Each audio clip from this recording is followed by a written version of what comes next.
As you're prying these out, you want to be pushing the screwdriver towards you so that the tip is making contact more, or the edge of the tip is making more contact with the feet. If you go this way, you'll still pry it out, but you're going to end up damaging the case. And this is MDF, so it's easily impressionable. That's not so much of a problem going this way, as you've got enough space to leverage. But it is a problem when you're here because you don't have that space to leverage. So just watch out. You don't want, to fall into the tendency of pushing into the case. So I've got some casters here that I'm going to try and attach. I got these from Bunnings. Each caster has a load rating of 40 kilos. So 160 kilos in total. The amp's only 23 kilos, but there's a possibility that people can sit on it, which tends to be the case at gigs or rehearsals. So as high a load capacity as possible whilst keeping a low profile height is ideal, which is not always easy to find. So this one, I'll put up the specs later for it, but it's rated for carpets, tiles, and concrete. Obviously in a room setting, you're not really going to be rolling it around too much, so it doesn't matter. But ideally a profile height of 50 millimeter or less, but then the load capacity drops. So 66 millimeters is a good compromise, I think. So I've got one here that I've opened up. And it's sort of, I guess I'm going to try and sort of situate it a bit like this. It's also got a brake or locking capability.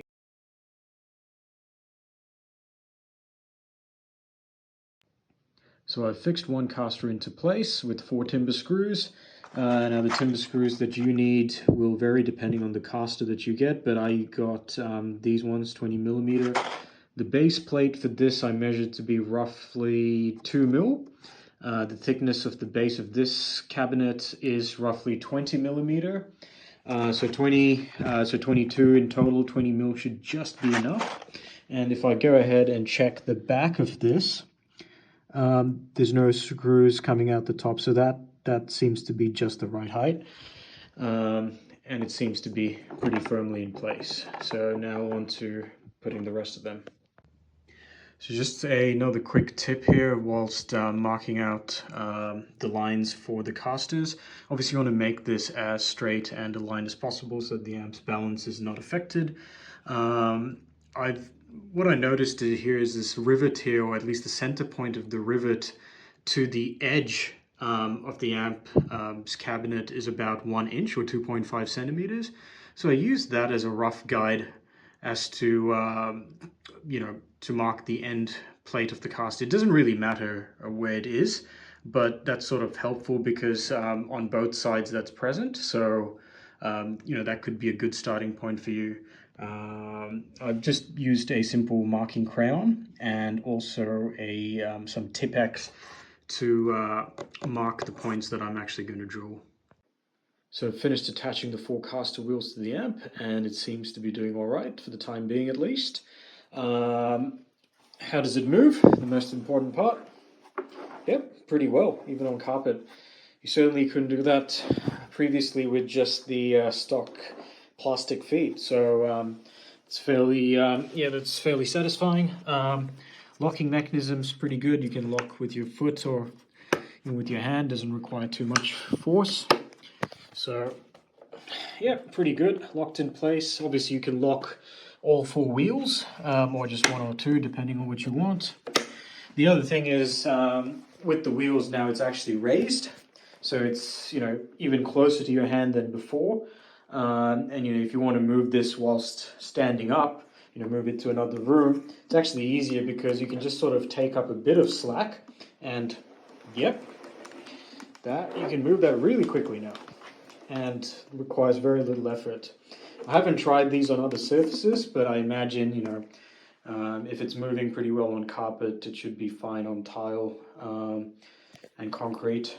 And whatever else the spec says it should move on. I will update you guys if I find any issues in the near future or even in the long term. Cheers. And just as a quick bonus to show you guys what you'd be dealing with when you first undertake this. So So these are the stock plastic feet. There's a center pin, which I believe is pushed in from the factory this way. It goes up through here and it pushes these 4 side plastic parts of the flange out, and that locks it firmly in place. When I was trying to hammer this out from the back, this wouldn't budge at all, and it was difficult to do.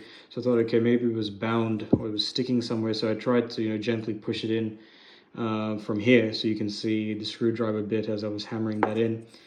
Still wouldn't budge, so I tried to pry it out, as you saw early in the clip. If failing that for some parts, I actually drilled through with a 5mm bit, because I'm getting rid of this. I'm not holding on to this, so it didn't matter. And even then, it's still bound really firmly in place. So it's not the easiest thing in the world to remove, but you will get there.